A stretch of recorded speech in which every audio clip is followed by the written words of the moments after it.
Hello, Mr. Forbes. Today I will present you my project number 2, which will be on chapters 14 and 15. I have chosen the topic being a respiratory therapist in the time of the COVID-19. I will first of all be presenting the COVID-19 situation for a respiratory therapist. Then I will be talking about chapter 14, chapter 15, and then I will tell you a little conclusion, how I did my project, and my bibliography. So, the COVID-19 situation. As we all know, we are living very difficult times with the pandemic of the coronavirus, COVID-19. It has been changing everyone's lives. We recognize the work of doctors and nurses, but a very important group of hospital workers are often forgotten: respiratory therapists. Being the specialists in everything concerning the respiratory organs, they are very important when facing COVID-19. In this project, I will be explaining how the work of respiratory therapists are necessary in times like these and how they are managing the crisis of COVID-19. As I did in the previous project, I will be asking questions to a respiratory therapist about management, but in the time of a crisis like the COVID-19. Because for sure, this crisis changes many aspects in the way respiratory therapists work and will be working. Next, the chapter 14, which is managing communication. This chapter was about learning why it is important to communicate when managing. The important processes such as planning, organizing, leading, and controlling are not effective when there is no communication being done. Communication is the process of transmitting information from one person or place to another. So my question 1 was, do you see any role reversal during the situation of COVID-19? In other words, do your superiors listen to your thoughts and needs? Do they take decisions after having communicated with you and after you have given your opinions? The answer is, yes, our supervisors take our suggestions very seriously and everyone is open to good ideas.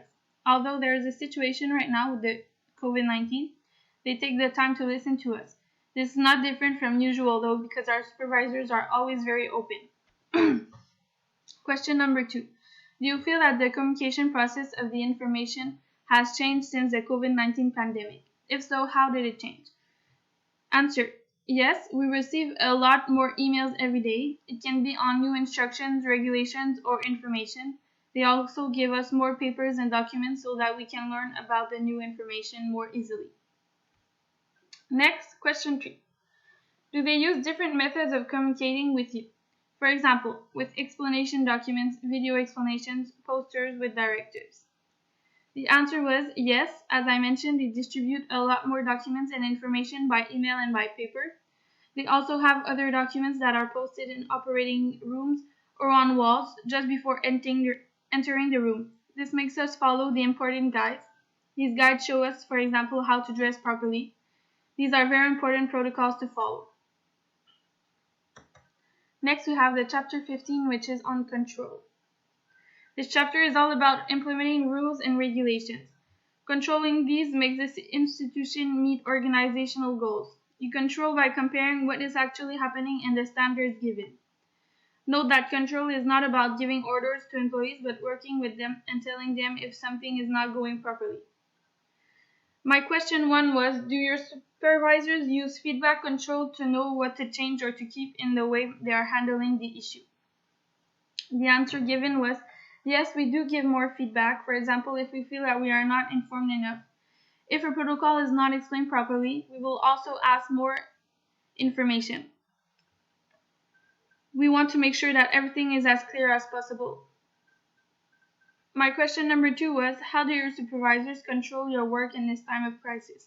For example, how do you wash your hands? When should you put gloves?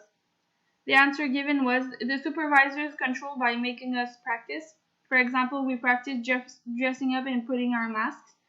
Also, to make sure that our uniform is correct, when we are going to see a patient that is at risk, we always dress up with two respiratory therapists together. We did this for our security and to make sure that we are dressed properly, to not be in contact with the virus. This is a way of controlling. My question 3. How do your supervisors control the crisis in general? Do you find they are doing a good job, and do you find they are handling the COVID-19 situation well? The answer is They take this situation very seriously and they train us very effectively to make sure we are safe.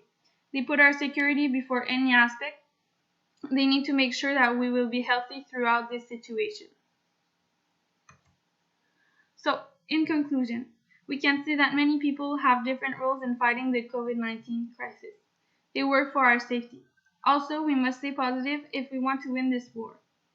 Lastly, we must listen to our government's rules and take them very seriously. So, the tools used for making the project. How I did my project is quite simple. I used the management book to find my information. I also used the answers given by my mom. Then I used Wix to do my website. And lastly, I filmed this video with Screencast-O-Matic. Here is my bibliography and where I found my information. Thank you.